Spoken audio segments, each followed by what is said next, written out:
Very good morning to all. So today we have to start the one more concept in the nanotechnology, that is the green nanotechnology. In that we have to study the curcumin. Okay, so what is meant by curcumin and how it plays important role in the nanotechnology, that detailed study we have to do. So what is meant by green nanotechnology? The word itself indicates the term green is used, it refers to the environment friendly objects, and technology means the application of knowledge for practical purposes or for practical uses. Okay, so green refers to the environment and technology refers to the application of knowledge. Okay, and that will be beneficial for the human beings. So the materials which are going to prepare or produced by the green nanotechnology, those are eco-friendly and have the very vast useful in the different fields, and it will be not harmful. So it is the study of how nanotechnology can benefit the environment, such as by using less energy during the manufacturing process. So, if you want to produce the product by green nanotechnology, it requires the less energy and it will be benefit for the environment. So, the ability to recycle products after use and using eco-friendly materials. So these materials we can able to synthesize or we can able to produce. Then what is the purpose of this green nanotechnology? Why we going to synthesize and how it plays important role? So nanotechnology, or we call as the tiny technology. Okay, nano refers to the small. So this technology uses science and engineering to manipulate and create materials out of atoms and molecules at the ultra small scale of less than 100 nanometers. So the nanotechnology, the materials which we are going to produce by this technology, that is very much small tiny particles that is going to be measured up to 100 nanometers. It is 100,000 the width of a human hair. Okay, so that much small it is. At the nanoscale level, conventional materials have unconventional and unexpected properties. When you synthesize the materials up to the nanoparticles level, those are have the different properties as compared to the other materials or other particles. So that's why they told it is the conventional materials have unconventional and unexpected properties. Nanoparticles could also be these could also be used to remove industrial pollutants in contaminated air, soil and groundwater. Okay, in these also the nanoparticles were going to be used for removal of the pollutants, or if the air is contaminated or soil is contaminated. So for removal of the contamination, the nanoparticles have the crucial role. And nanofilters might be used to purify water. Nanofilters are there, so those were going to be used for purify of the waters and to desalinate water at an affordable cost. Okay, so for the removal of the most of the contaminants from different, these particles will have the very important role. The nanotechnology could also be used to turn garbage into breakfast by mimicking how nature turns waste into plant nutrients. So if some waste also plays important role for the growth of the plants, so that garbage will be turned as a breakfast. So that breakfast will going to be added for the plants for the growth purpose. Thus, following the nutrient cycling principle of sustainability. So this plays important role for the nutrient recycling.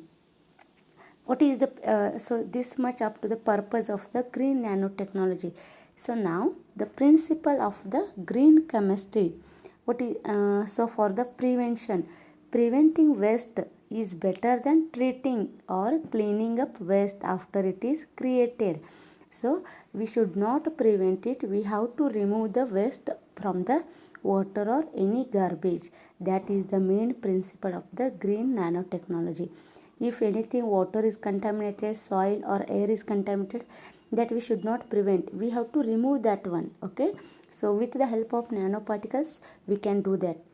Atom economy. Synthetic methods should try to maximize the incorporation of all materials used in the process into the final products. Okay.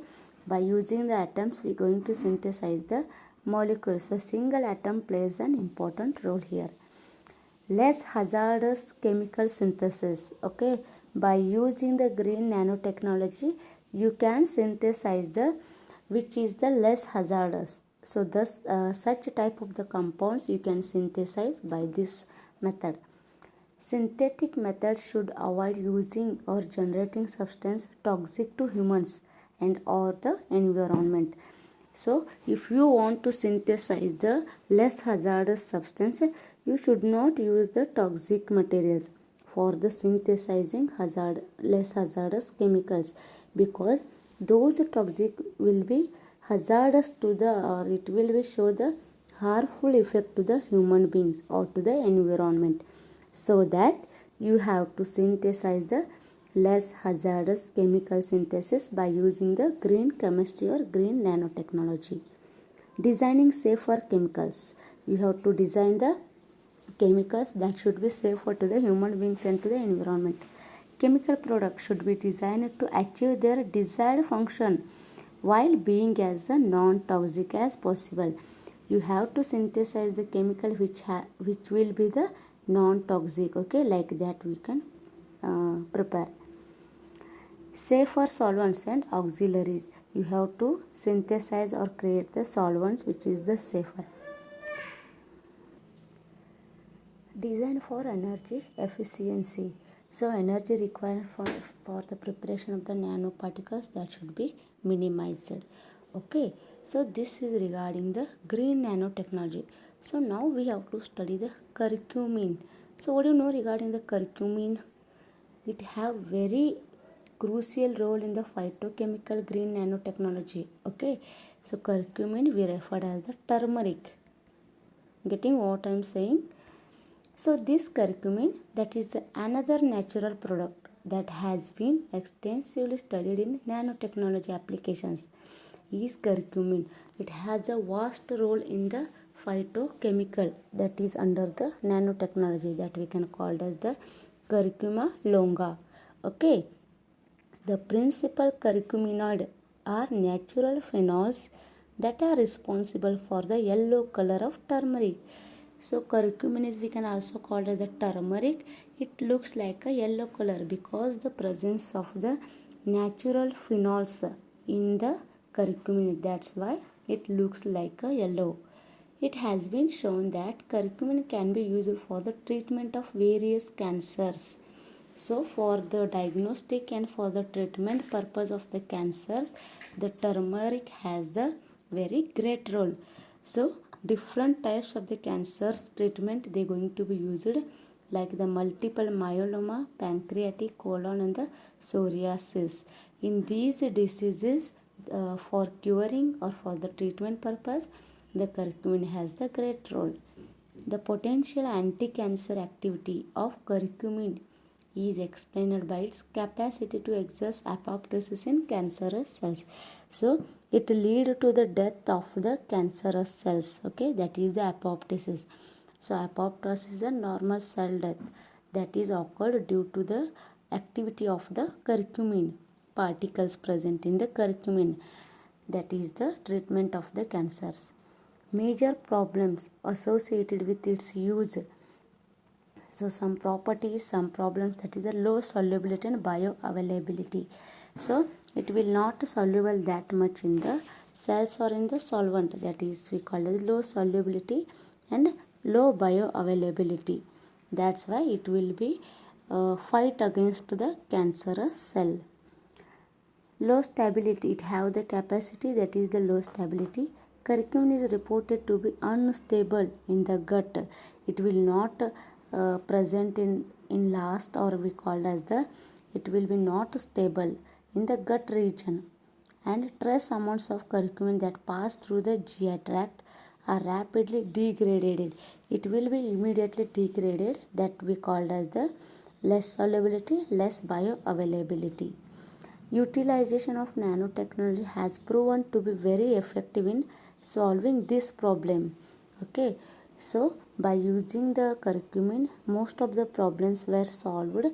That is the cross-linking copolymers of N-isopropylacrylamide with N-vinyl 2 means all these chemicals that will be crossed with the nanoparticles present in the curcumin. That's why all these particles or the chemical particles that will be incorporated with the curcumin, then it will be added in the cancerous cells for fighting of the cancerous cells. The size of these nanoparticles can be obtained within a range of 50 nm in diameter.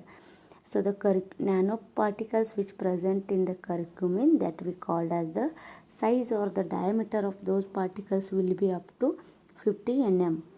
The data demonstrated in vitro therapeutic efficacy of nano-formulated curcumin better than free curcumin. So nano curcumin, or we call it the free curcumin. Okay, so the efficiency of nano-formulated curcumin better than the free curcumin against a panel of human pancreatic cancer cell lines. So free curcumin, it is not that much better as compared to the nano-formulated curcumin. So when you add the nanoparticles or any other chemicals along with the curcumin, that we call as the nano-formulated curcumin. That is always better than the free curcumin for the fighting against the pancreatic cancer cells. More recently, efficacious formulations of curcumin including nanocrystal solid dispersion, okay, amorphous solid dispersion and nanoemulsion were designed with the aim of improving physiochemical and pharmacokinetic properties. So for improvement of all these nanoparticles were inserted within these chemicals. All curcumin formulations exhibited marked improvement in the dissolution behavior when compared with the crystalline curcumin. So it will be exhibited, that means they want to improve that dissolution of the curcumin so that it will be fight against the cancerous cell. So that behavior has been studied, both the dissolution of the curcumin and crystalline curcumin. Significant improvement in pharmacokinetic behavior was observed. Okay, so means curcumin in all ways in the medical field, in the pharmacokinetic field. So the behavior of the curcumin has been studied, and how it work in the nanotechnology, that is also studied. So it is observed in the newly developed formulations as evidenced by 12-fold increase, 16-fold increase and 9-fold increase of oral bioavailability. So means in all these chemicals, how it will be behave and how it will be act in cells and tissues and tumors, that we called the 16-fold increase, 9-fold increase. Like that, different chemicals are there, different theories are there. So how it will work in different cell tissue, that has been studied. So this curcumin plays a very important role for the treatment of the cancerous cells and diagnosis of the cancerous cell. So even inflammation and anti-inflammatory, it will act as an anti-inflammatory. So curing the most of the diseases, these nanoparticles or the curcumin have great role. Understood? So next time we have to start the next concept. Okay, thank you.